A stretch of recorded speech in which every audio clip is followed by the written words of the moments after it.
hey, here's a market trend or a code change that might affect everybody in this room, right? And how do we deal with that code change? Or how do we deal with, for instance, NVIDIA coming out with, 150 kW per rack? How are we going to deal with that in the data center? How are we going to cool that? How are we going to power that? So stuff around that. So yeah, it's definitely, you have to bring value, but it's value around something that is really causing some heartburn for customers and designers and owners and everything else. This is Aaron Casey with Tubbesing here in Texas, and I'm on the Data Center Go-to-Market podcast. Welcome, data center fans from all around the planet. I'm Joshua Feinberg, host of the Data Center Go-to-Market podcast, and I'm thrilled to have a very special guest joining me today. I'm welcoming Aaron Casey, who is president of Tubbesing Solutions in Texas. Aaron, welcome to the podcast. How you doing, Josh? Doing well. Excellent, doing well also. And I'm thrilled to have you joining me today. And I'm really curious, as I was learning more about Tubbesing, how did you end up in this place? Did you always know when you were growing up, when you were going to school? Did you always know that you had a knack for critical facilities, for working on power-related solutions? Or was there something along the way in your career path that led you to this place? It's a great question. I would say no. Growing up, I wanted to be something technical. My dad was an engineer, but never really even knew what a data center was or even what a data center did. And so coming out of school, I had an electrical engineering degree, and I went to work for an engineering firm that designed data centers. And I didn't even know what that word meant. I had no clue what that meant. And this was back in the early 2000s when EDS was building data centers. And I went to work for a company that did that. And that was my first, I guess, parlay into data centers. And I didn't really know what I was looking at. And so I did that for a couple of years, 4 or 5 years. Then I went to work for a manufacturer, little small manufacturer, Schneider Electric, as an engineer for them for a while. And then I got out of that and got into this. And now I've been at Tubbesing for almost 20 years now. And so that's kind of how I got into it. I never even knew what this was.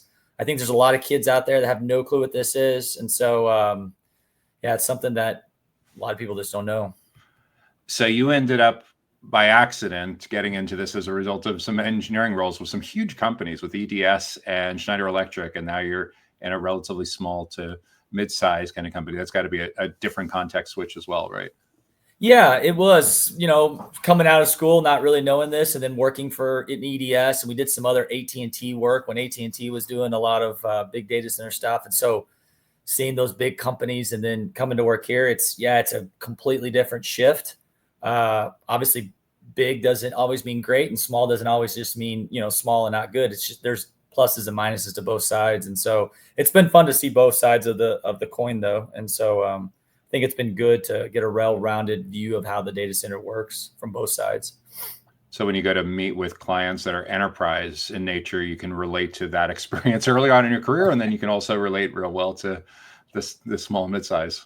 Yeah, and matter of fact, we deal with all of those guys, right? We have guys that have multi-megawatt data center campuses, and then we deal with the small school district that has 7 racks, and he's trying to figure out how does he handle all that stuff. And so it's good to see both sides and help those customers out with their challenges and what they want to accomplish with their data center needs. So I imagine you're at a place in your career now where young people who are trying to figure out what they want to do may come to you from time to time for advice. Maybe it's a son or daughter of a neighbor or a coworker or a family member, and they've heard a little bit about data centers, certainly more today than they would have 20 years ago. They've getting attention in mainstream business and financial because of NVIDIA and related advancements in the industry. So I'm real curious if someone comes to you in that role, maybe they're in their late teens, early 20s, they're in high school or college trying to figure all this stuff out. They're curious about it. They're not sure they want to go into anything really super technical. They're looking at like client facing roles. What kind of advice would you offer to someone in that position who's contemplating this career and really doesn't know much about data centers or digital infrastructure, critical facilities? Sure. So I actually had this happen. A friend of mine, his son was, I guess, a senior in high school and was trying to decide where to go to college, possibly. My biggest takeaway is this: is try to learn a little bit of everything, right? Try not to be a master of one. Try to, the old saying goes is, you're not a master of one, but you're a jack of all trades kind of thing. I think that's a key, right? So learn a little bit about computer science, learn a little bit about electrical, learn a little bit about mechanical engineering. And so, because all those play and they interplay in the data center, right? All that kind of meshes. And so I think if you get your foot wet in each one of those, then when you go interview with the Googles of the world and the Facebooks or whoever, you have a better broad knowledge of what's going on. And then you can decide, hey, I'm going to go specialize in, like you said, AI and chip cooling, or I'm going to specialize in electrical, or I'm going to specialize in whatever it might be. That way you have a good foundation, and then you can specialize as you get, into your career. So that's kind of what I told this young gentleman is I said, just learn and get a good foundation of what the technical things are around the data center, and then let your career path take its way. So. And of course, the challenge with that is there's still maybe only a handful of colleges in the entire country that have a significant amount of courses in this space. You're close to one, but most people aren't. Right. And that the funny thing is we still hire a lot of guys from college, right? And I talk to my professors, I don't know, probably once every couple of years.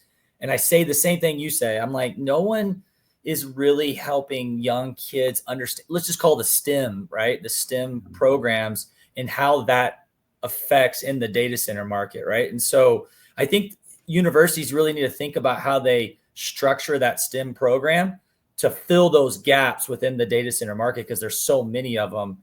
And then obviously you can get people coming out of the military that have a technical background and stuff like that. And those are all great. It's just, we need to be able to show people there's a market for your knowledge if you're willing to put a little bit of work in and a little bit of effort. So. Yeah, I think this is a national, possibly a global problem. I was at a school choice event with my son about a week or two ago, from middle school going into high school, and the schools were parading around all the great programs they had. And this is one of the largest school districts in the country, and multiple schools had cybersecurity. One had engineering. No one mentioned anything about cloud or digital infrastructure or data center. So in theory, I guess if they are taking cybersecurity and some IT electives in high school, by the time they get to college, they could be on this path there. But yeah, there's still a big PR kind of education. Sorry, my lights went out. I apologize for that. That's some good sustainability going on. Yeah, we do. Yes. We try to eat our own dog food a little bit. You dance around a little bit to keep it going. It's funny. I just did a LinkedIn learning course the other day, and one of the things they were mentioned on sustainability, and one of the things they were mentioned on simple things you can do in your business was motion detectors, timers.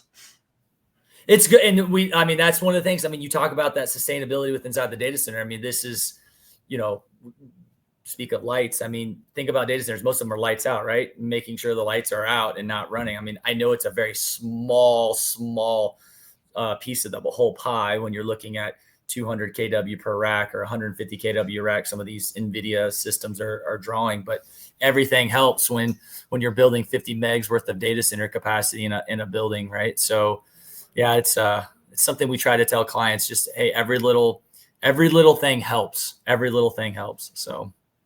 Yeah, I interviewed someone a couple months back, and solar came up as a potential one of like 3 or 4 power sources, relatively low down the list. But the conclusion with that was at least solar can take care of interior lighting and exterior lighting. So correct, for a big enough facility, it could make a small dent. Sure. Everything helps. Like I said, it's eating an apple one bite at a time, right? So don't try to eat it all at once. So it's some really interesting advice for someone brand new to this space, getting a really well-rounded background. What about someone that's been, maybe they're 10, 20 years into your career, maybe you work with them early on at Schneider or at EDS, and you bump into them at a conference. They are like, hey, Aaron, I keep hearing great things about what you're working on. I'm trying to figure out what I want to do for the next chapter in my career, feeling a little bit of burned out, looking to pivot. What advice would you give to someone that wants to catch up with you over lunch or coffee? So I think, the data center market's no different than any other market. And I think everything in this world's built on relationship, right? And so ultimately I would tell people, dive into the relationships that you have, especially if they're in the data center market, and nurture those relationships, because ultimately people still like to do business with other people, whether that is, procuring equipment, or whether that's construction, or whether that's engineering, or whether that's architectural, or whatever it might be. People still like to have relationships with other people, and they like to work with people that do two things. One, they can trust, right? Someone that they can trust. But number two, someone they actually care for and want to see succeed, and they want to see succeed. So if you're both trying to help each other succeed, and that you trust each other, I think it works. And so, yeah, if people are burnt out and they want to try something different, I would say look at your network of people that you're around, and then try to pour into those people. And ultimately, if you are trying to help them and you're trying to make them better, ultimately, I think that does come around. Karma, I guess, if you want to call it, comes around and helps you out sometimes. So that's what I would say, is look at your network of people and then pour into those people that you think that might be able to help you, and you can help them. Yeah, it sounds like a really sound plan. When you're looking at what's going on at the industry with your clients that you work with in the Southwest, and when you think about what's going on in other parts of the US and other parts of the globe, what do you think is the biggest problem that a lot of companies are overlooking when it comes to your category, when it comes to critical facilities, when it comes to power? So I think it's obviously it's different for different markets, right? So the hyperscalers, right? We all know who those guys are: the Facebooks, the Googles, the Microsofts. I think their problems are a little different than maybe like a small school district in the state of Texas, right? So, or a small hospital in the state of Texas. The big hyperscalers, I would say their biggest issues are, how can I get power, or where can I get power? Texas has been deregulated, I don't know, for almost 20 years now. And so getting power is still, I would say, still very difficult. It's a long, arduous journey that they have to do to get power. But then number two, for those guys, the hyperscalers or the big data center developers, it's people. Still getting people to actually help build, help design, help commission, right? So you need a lot of people to build these massive campuses that are very, very technical, have a lot of moving parts, have a lot of moving just stuff in general, right? Accounting, everything else. So those guys, I would say that's what it is: people and power. And then on the small side, I would say, or not the smaller side, the guys that aren't building these megawatt data centers, it's still about people. It's finding the right people that can help them, that they can trust, that have the knowledge to help them solve their problems. Power obviously is not a huge issue, because these data centers are typically going into existing buildings. And there's still, I know it's crazy to think, there's still a lot of them. We work on a lot of these smaller, what I would call smaller entities that have data centers, but they need help from a people person, just for expertise, because they don't know what they don't know. All of us don't know what we don't know, but they really need help as it relates to, like, do I need 2 gens, or do I need 2 utility feeds, or should I do a 2N, or should I do an N+1? They need help navigating that from a power infrastructure. So I think they're different for different markets, but people is definitely the common thread. And then power, obviously, for the big guys. So people, regardless of what the context is, everyone's also dealing with challenges around power. And you mentioned also education is a big part of that as well. Yeah, I mean, that comes down to like people that you can trust and that have the knowledge, right? So education is huge. I remember my professor always saying, you can't buy something that you don't know anything about, right? Or you can't learn about something that someone's not taught you.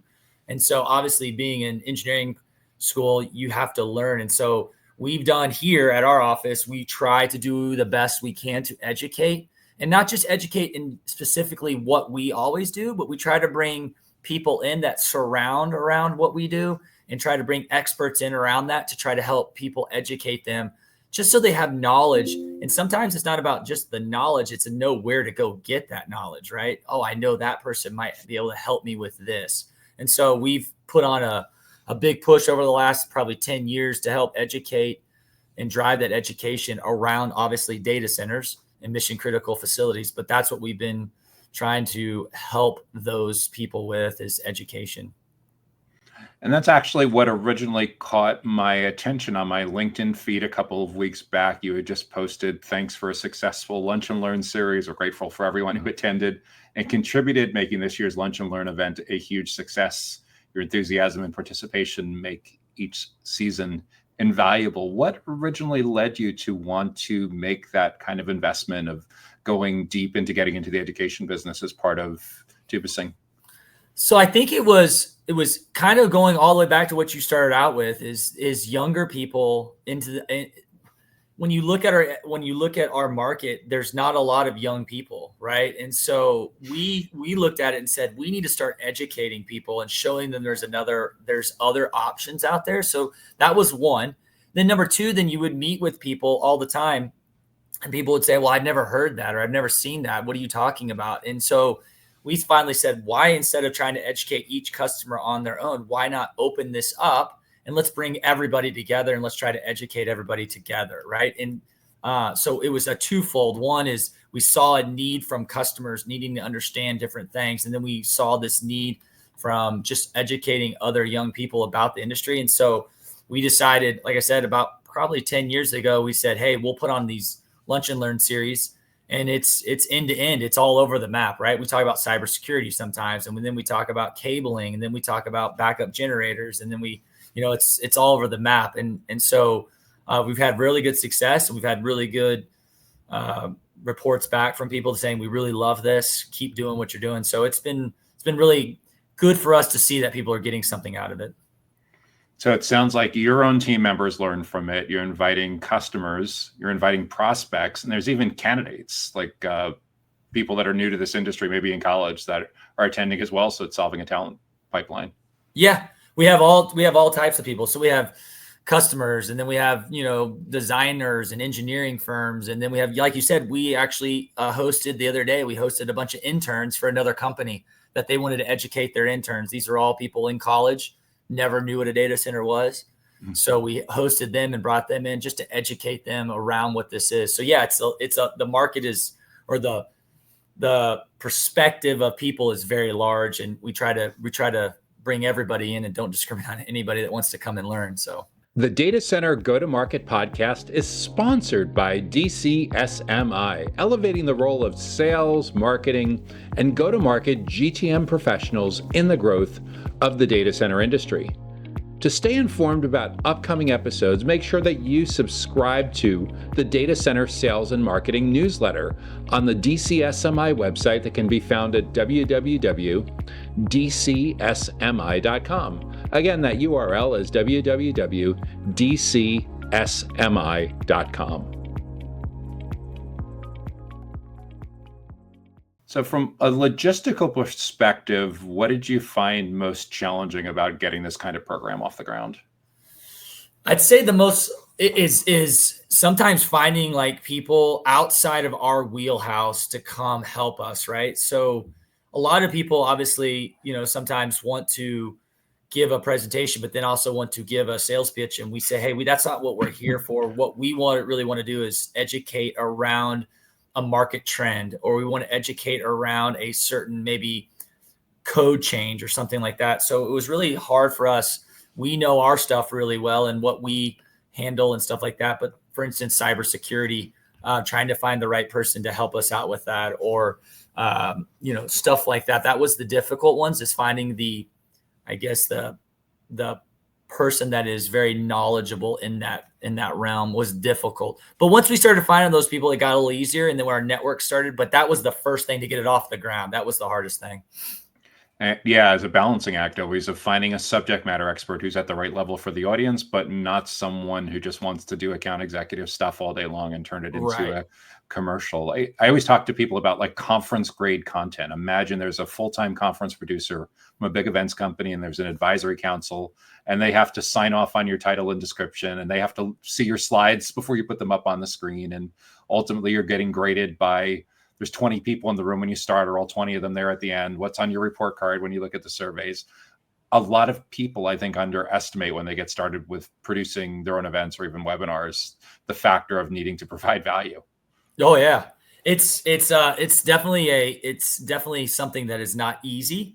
And you have to make sure that you're provide not only the value, but it's got to be, value's good, but it's got to be worthwhile. And it's got to be something that is solving a problem, right? That you can't go just talk about, hey, here's the newest and greatest widget. That's not something that doesn't really solve a problem, but hey, here's a market trend or a code change that might affect everybody in this room, right? And how do we deal with that code change? Or how do we deal with, for instance, NVIDIA coming out with, 150 kW per rack? How are we going to deal with that in the data center? How are we going to cool that? How are we going to power that?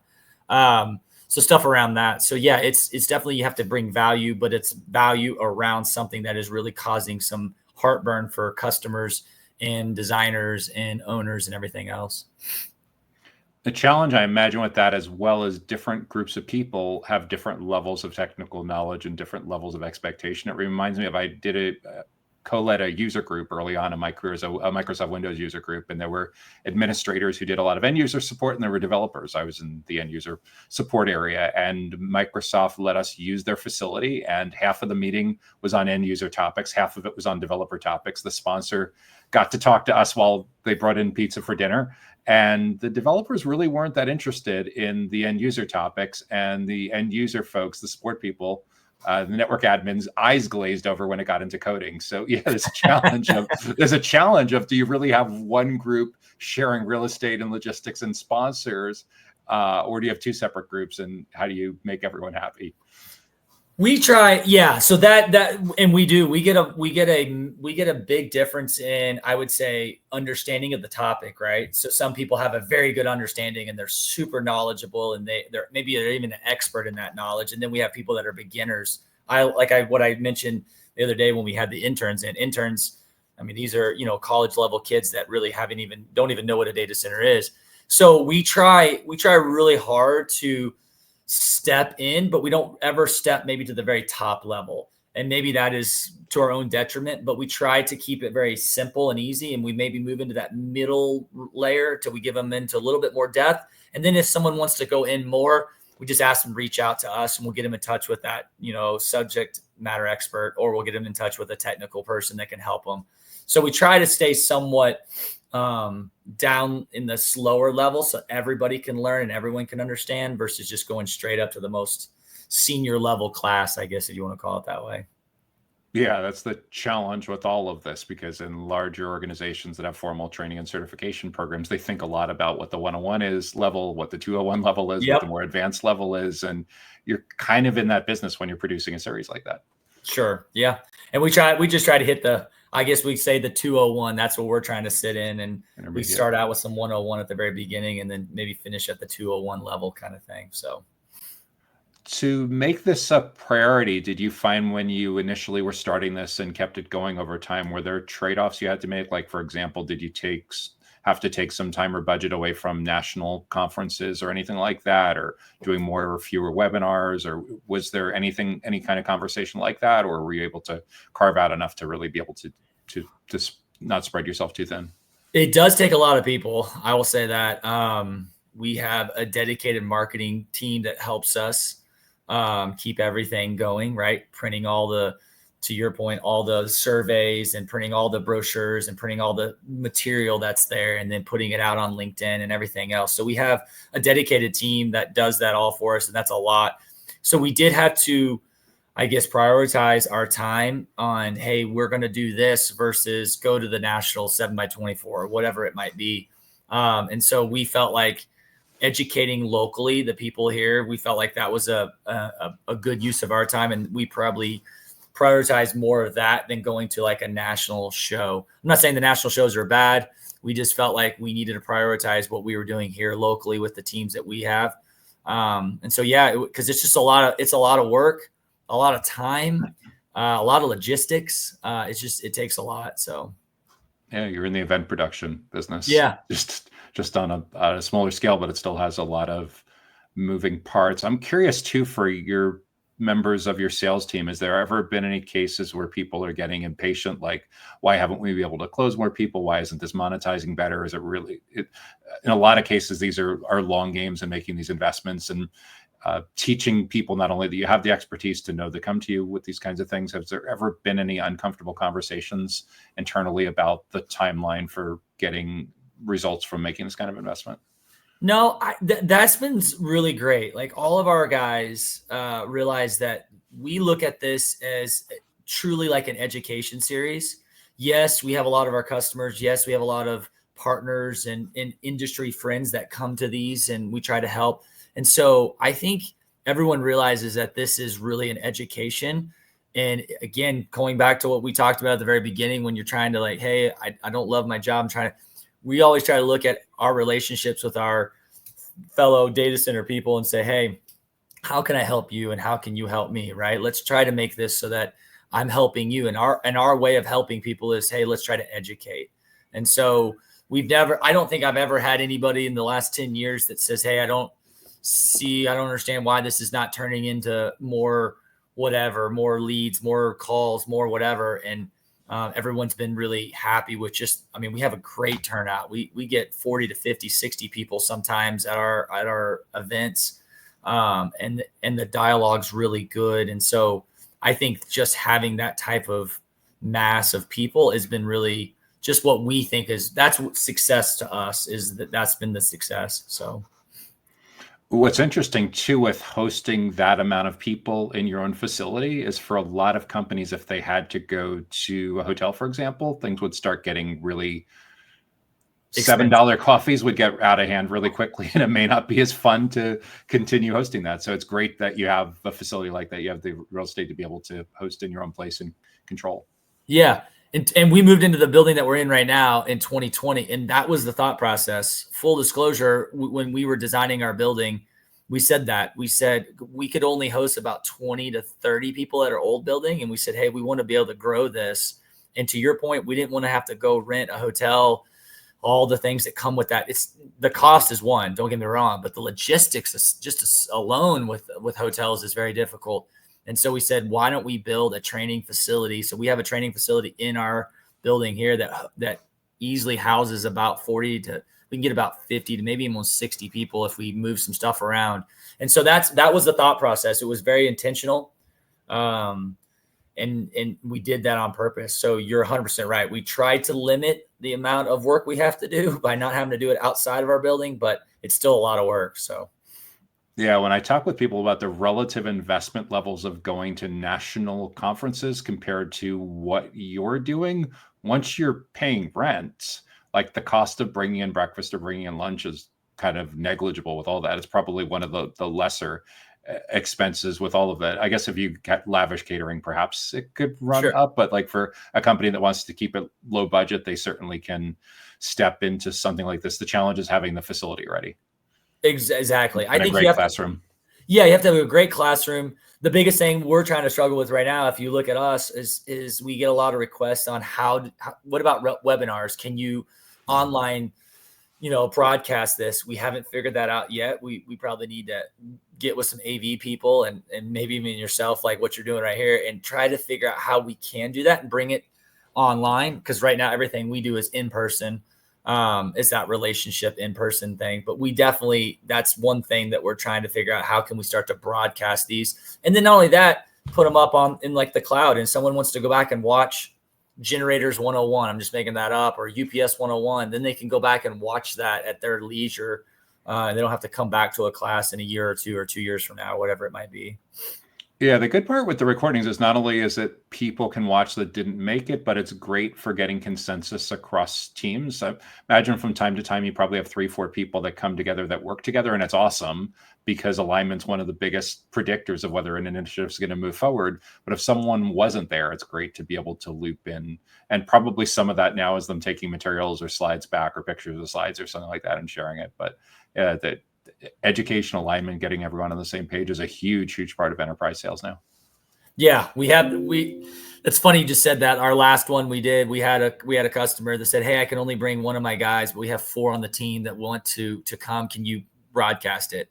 And so we did exactly what you just said. We printed all the slides and we gave them that way, because we haven't figured out how to go broadcast that live yet. And so exactly. And he wanted all of his team, but his whole team couldn't be here. And so that's definitely a challenge. We're trying to figure that out to help align those teams, because they want to all learn, and they kind of want to learn at different paces sometimes. And they also don't learn at the same timelines. So yeah, it's definitely something we have to solve over time. And getting people to actually find the time. I had a conversation with someone this morning that was flying up to a conference later this evening. And I asked if he was flying or driving. I said, do you think you're going to have good Wi-Fi in the plane? I'm like, I'm going to send you a podcast to watch. Because that's sometimes people get this in while they're commuting, sometimes while they're traveling, sometimes while they're working out at the gym.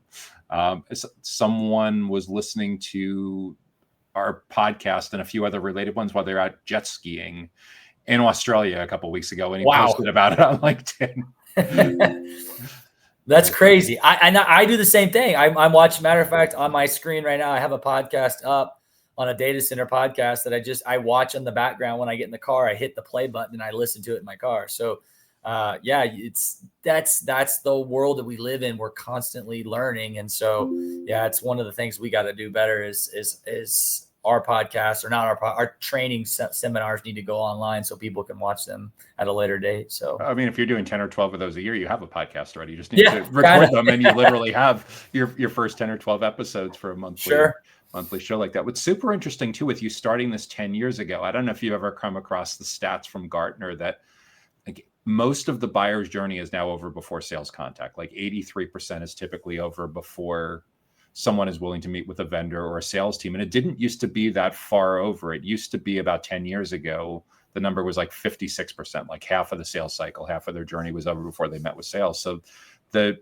playbook that a lot of people are using now to get back in there in the early and the middle stages of the research and comparing options and decision making is exactly what you're doing. It's thought leadership. It's being seen as a teacher, a consultant, a subject matter expert, trusted advisor. You just happen to be super early on this, and because of that, got really good at this over time. Yeah, I think you're 100% right. I think over time, people they do a lot more research than they've ever done, right? I think we all do that as human beings. We try to research more and more, and we try to understand the decisions we make. And data centers is no different, right? So whether you're a data center operator, you're a builder, you're a designer, whatever, you're doing research to try to do the best you can.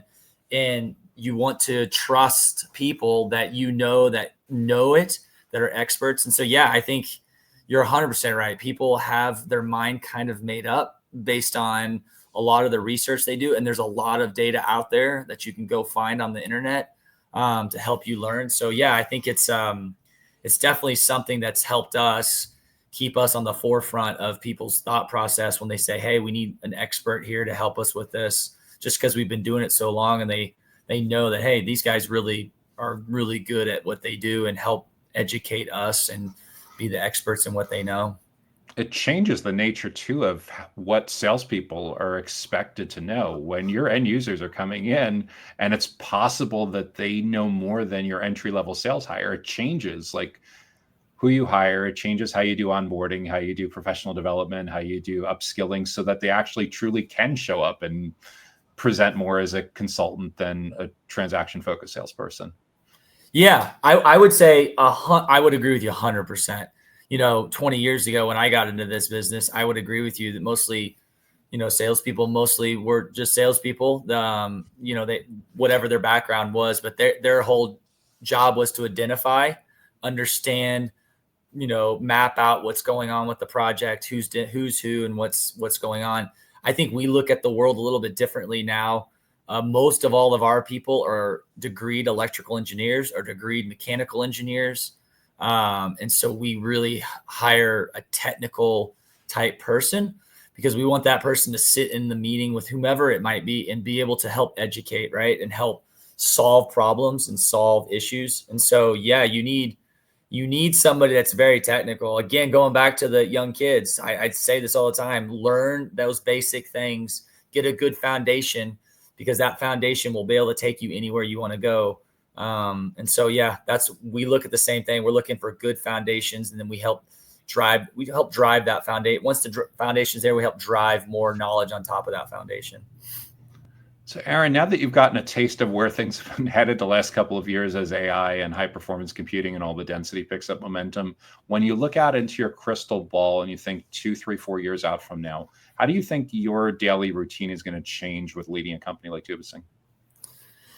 So again, I think like the biggest issue is people, right? And so we continue to invest in our people, invest in their knowledge, right? Invest in their ability to solve problems. And so I look 3, 4, 5, 6 years from now, I don't think this data center boom right now slows down.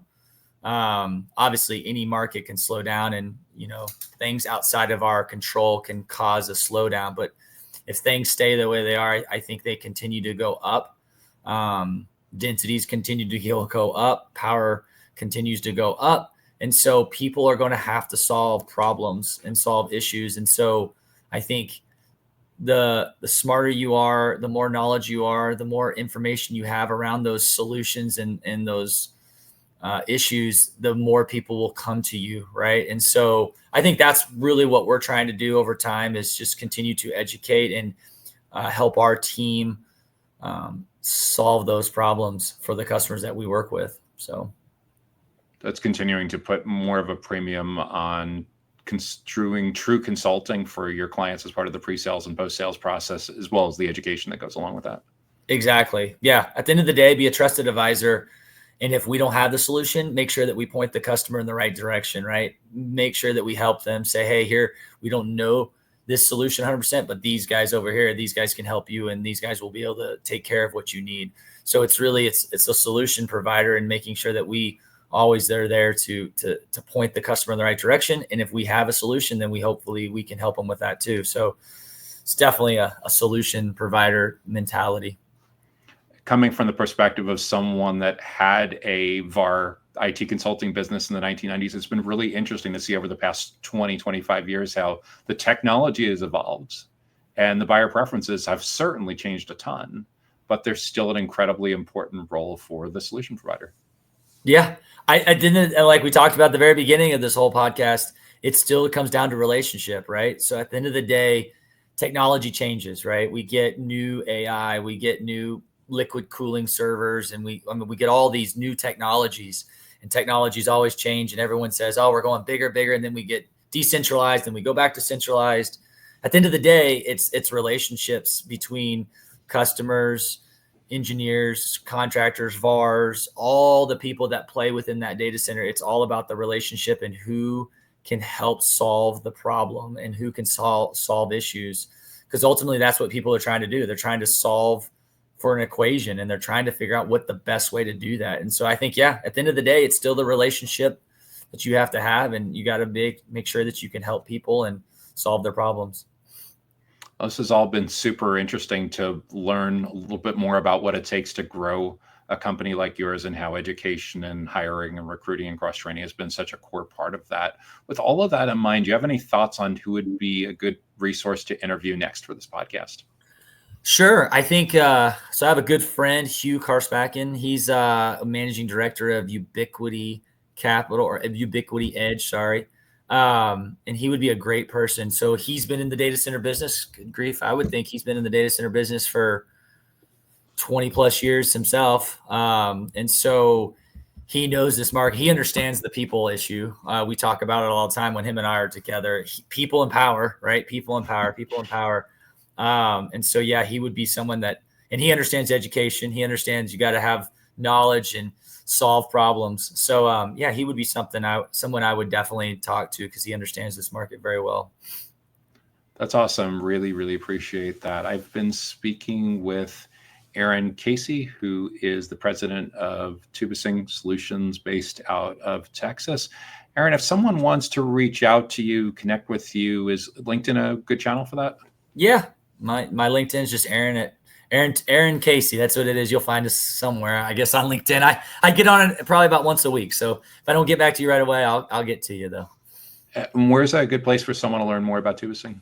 Just at tubbesing.com,